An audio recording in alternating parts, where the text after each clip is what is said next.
Hola chicos, bienvenidos a prepararlaselectividad.com. Vamos con un nuevo vídeo de química y en esta ocasión, continuando el desarrollo del átomo, lo que voy a explicar es la carga nuclear efectiva. Carga nuclear efectiva que, como ya veremos o como ya veréis, va a estar muy relacionada con otros parámetros que se estudiarán o que estudiaremos en la tabla periódica, como puede ser la energía de ionización, como va a ser la afinidad electrónica, o sea, todas estas propiedades que veremos en la tabla periódica, como varían en la tabla periódica, estarán muy relacionadas con la carga nuclear efectiva que voy a explicar ahora. Bueno, en definitiva, de lo que se trata es de ver la atracción que va a sufrir un electrón que está girando alrededor del núcleo como consecuencia, por un lado, de la carga nuclear que tiene ese átomo, es decir, del número de protones que tiene el núcleo de ese átomo, y por otro lado, la repulsión a la que se va a ver sometido ese electrón como consecuencia de todos los electrones que se encuentran a su alrededor.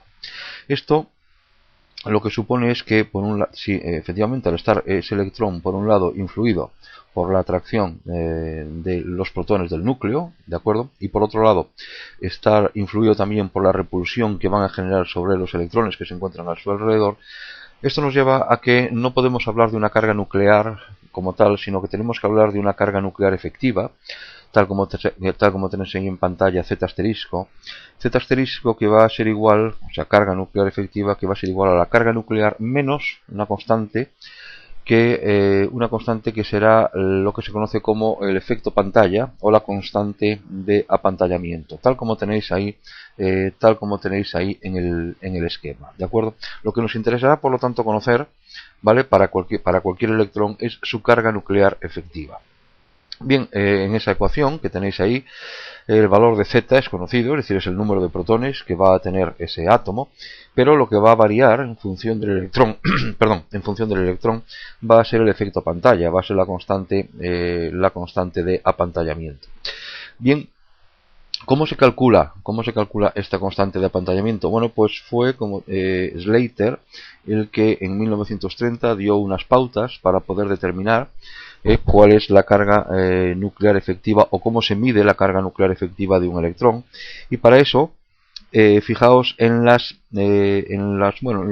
tres puntos que he colocado ahí en ese esquema. ¿De acuerdo? Bien, por un lado, a la hora de calcular la carga nuclear efectiva tenemos que ordenar los electrones, y los electrones los vamos a ordenar como si los estuviésemos ordenando para llevar a cabo la configuración electrónica. Lo único que tenemos que tener en cuenta es agruparlos tal como tenéis ahí, los S y los P. Es decir, estaríamos hablando, a la hora de ordenar los electrones de un átomo, 1S, ahora juntos 2S, 2P, 3S, 3P, 3D, 4S, o sea, tal como estáis viendo ahí en la secuencia. Lo único que tenéis que fijaros es que los S y P tienen que ir juntos, ¿de acuerdo?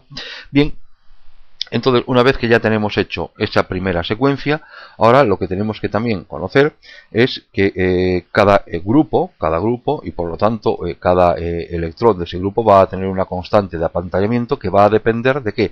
De los electrones que haya justo a la izquierda, es decir, de los electrones que le preceden. Los que se encuentran a la derecha no van a pantallar, es decir, los que se encuentran a la derecha no van a provocar la repulsión de ese electrón, ¿no? O sea, vamos a medir la repulsión que generan los electrones anteriores. Y para ello hay que darle unos valores a cada electrón para poder determinar ese efecto pantalla. Entonces, fijaos bien, para cada uno de los electrones que se encuentran en un grupo NS, o ahí pone NS o NP, es decir, de S o P, el apantallamiento se determina de la siguiente manera. Ahí tenéis los valores que tenemos que tener en cuenta. Tenemos que tener en cuenta que hay que aplicar un valor de 0,35 por cada electrón que se encuentre en el mismo grupo, y salvo que éste se encuentre en el nivel 1, que entonces el valor en vez de ser 0,35 es de 0,30. Tenemos que tener en cuenta que hay que aplicar 0,85 por cada electrón de un nivel n-1 y 1 por el resto de electrones que le precedan. Si se trata de un electrón que pertenece a un grupo que pertenece a un D o que pertenece al orbital F, tendríamos que estar hablando de 0,35 por cada otro electrón del mismo grupo y 1 por cada electrón que le preceda. Entonces, en este sentido podemos hacer algunos cálculos y podemos determinar la carga nuclear efectiva, tal como tenéis ahora ahí en esa otra transparencia. Podemos calcular la carga nuclear efectiva, por ejemplo, de algunos de ellos. Yo os voy a poner a modo de ejemplo para que lo entendáis. Voy a hacer unos pocos y después vosotros lo único que tenéis que hacer es aplicar las tablas que os acabo de decir ahora para determinar las cargas nucleares efectivas de cada uno. Es decir, como siempre, lo que vamos a calcular va a ser la carga nuclear efectiva Z asterisco, que va a ser igual a la carga nuclear real, es decir, los protones, menos el efecto pantalla. En cada uno de los ejemplos, la carga nuclear real, neta, real, yo la conozco, que va a ser el número de protones. Ahora, lo único que tengo que calcular es el efecto pantalla. Bien, vamos a empezar con el hidrógeno, y ahí el hidrógeno veis que le marca el 1, ¿no? ¿Por qué le marca el 1? Bueno, pues porque el hidrógeno tiene un protón, y como solamente podemos estar hablando de un electrón, porque el hidrógeno es 1s1, por lo tanto no le podemos restar nada, porque no hay ningún electrón que esté generando repulsión, por lo tanto sería 1 menos 0, sería 1. Esa sería la carga nuclear efectiva para el electrón 1s1 del hidrógeno. Para el caso del helio, la configuración electrónica en este caso ya sería 1s2, ¿de acuerdo? Para calcular la carga nuclear efectiva de uno de ellos, pues va a ser igual a 2, que es el número de protones que tiene el helio, y ahora lo que le tenemos que restar es el valor del otro electrón que se encuentra en el orbital s, y por encontrarse en la capa en el nivel 1, hay que restarle 0,30 en vez de 0,35. Por lo tanto, estaríamos hablando de que la carga nuclear efectiva para el helio es de 1,7, porque es el resultado de restar 2 menos 0,30, 1,7. Para el caso del litio, el litio tiene una configuración electrónica que sería 1s2, 2s1, ¿de acuerdo? Tenemos que calcular la carga nuclear efectiva de ese electrón 2s1. Por lo tanto, tenemos que la carga nuclear real del litio, el número de protones es 3, como tiene dos electrones en una capa en un nivel n-1, tenemos que hacer 0,85 por 2, ¿de acuerdo? Y restarle 1,70, ¿no? Por entonces, la carga nuclear efectiva del electrón del litio será 3 menos 1,70, como veis ahí, 1,30. Vamos al berilio.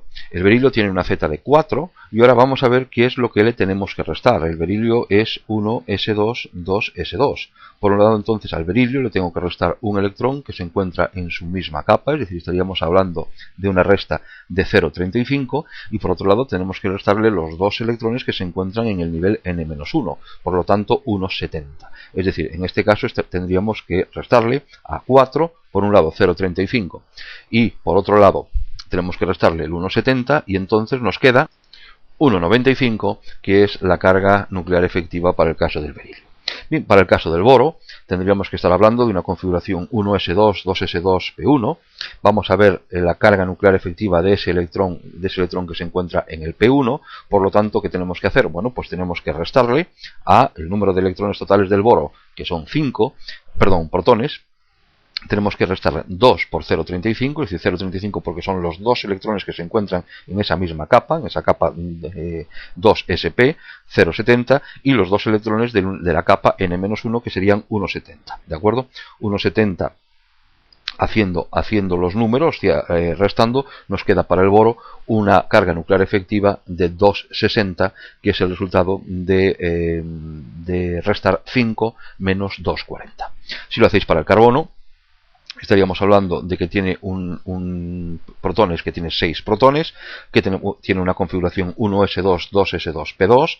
Entonces, en primer lugar, tenemos que restar 3 veces por 0,35 porque son los 3 electrones que acompañan en esa capa sp. Estaríamos hablando, por lo tanto, ya de restar 1,05, y después tenemos que restar los 2 electrones por 0,85 cada uno de los 2 electrones de la primera capa. En total serían 2,75, que restándoselo a 6 nos queda la carga nuclear efectiva de 3,25.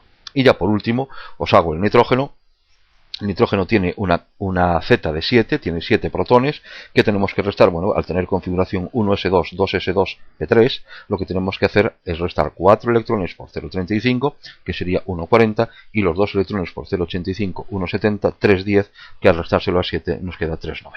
Bien, como veis, os he puesto unos ejemplos para que calculéis o para que entendáis lo que es la carga nuclear efectiva, que ya digo que va a estar muy relacionada con otras propiedades de la tabla periódica, como van a ser la energía de ionización y la afinidad electrónica. Entendiendo bien esto, podemos después comprender cómo varía la energía de ionización en la tabla periódica y cómo varía la afinidad electrónica a lo largo de la tabla periódica. ¿De acuerdo? Bueno, pues muchas gracias entonces por estar ahí. Si tenéis alguna duda, comentármela. Y como siempre, gracias por ver los vídeos y gracias por estar ahí.